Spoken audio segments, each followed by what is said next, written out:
ఆదివారం సూర్యుని ఆరాధించడం వల్ల ఎంత మేలు జరిగిందో మీరే చూడండి. పూర్వం ఒక ధర్మబద్ధమైన నడవడిక గల స్త్రీ ఉండేది. ఆమె ప్రతి ఆదివారం సూర్యోదయానికి ముందే నిద్రలేచి స్నానం చేసి ఇంటిని శుద్ధి చేసుకుని సూర్యభగవానుడికి భక్తితో పూజించేది. పూజ పూర్తయ్యే వరకు ఆమె ఏమీ తినేది కాదు. ఆమె భక్తికి మెచ్చిన సూర్యుడు ఆమె ఇంట్లో సంపదలకు లోటు లేకుండా చేశాడు. అయితే ఆమె పొరుగున ఉండే ఒక స్త్రీ ఈమెపై అసూయ కలిగింది. ఆ బ్రాహ్మణ స్త్రీ తన ఇంటి ముందు అలికే పేడ కోసం పొరుగు ఆమె ఆవును ఉపయోగించేది. ఆ అసూయ పరురాలు ఆవును తన ఇంటి లోపలే కట్టేయడం ప్రారంభించింది.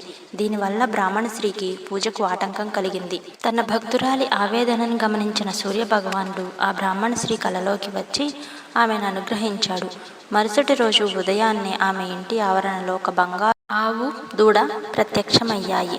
ఇది చూసి పొరుగు ఆమె మరింత అసూయతో ఆ బంగారు ఆవు పేడను దొంగిలించింది. కొన్ని రోజుల తర్వాత సూర్యుడు భారీ వర్షం గాలిని సృష్టించాడు. దీంతో బ్రాహ్మణ స్త్రీ తన బంగారు ఆవును ఇంటి లోపల కట్టేయాల్సి వచ్చింది. మరుసటి రోజు ఆమెకు ఆ ఆవు వేసిన బంగారు పేడ కనిపించింది. అప్పటి నుండి ఆమె మరింత ఐశ్వర్యవంతురాలయ్యింది. చివరకు పొరుగు ఆమె తన తప్పు తెలుసుకుని తాను కూడా ఆదివార వ్రతాన్ని ఆచరించడం ప్రారంభించింది. సూర్యభగవానుడి కరుణతో ఆ ఊరిలో అందరూ సుఖ సంతోషాలతో జీవించారు.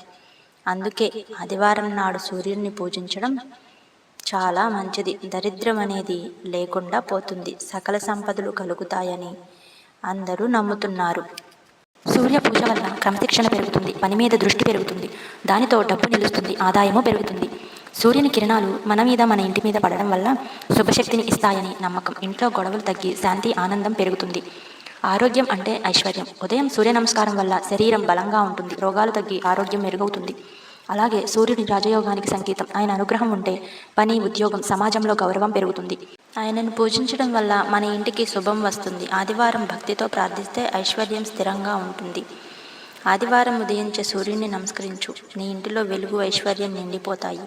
అలాగే ఈ వీడియో నచ్చితే చిన్న లైక్ తప్పకుండా ఇవ్వండి. Thank you.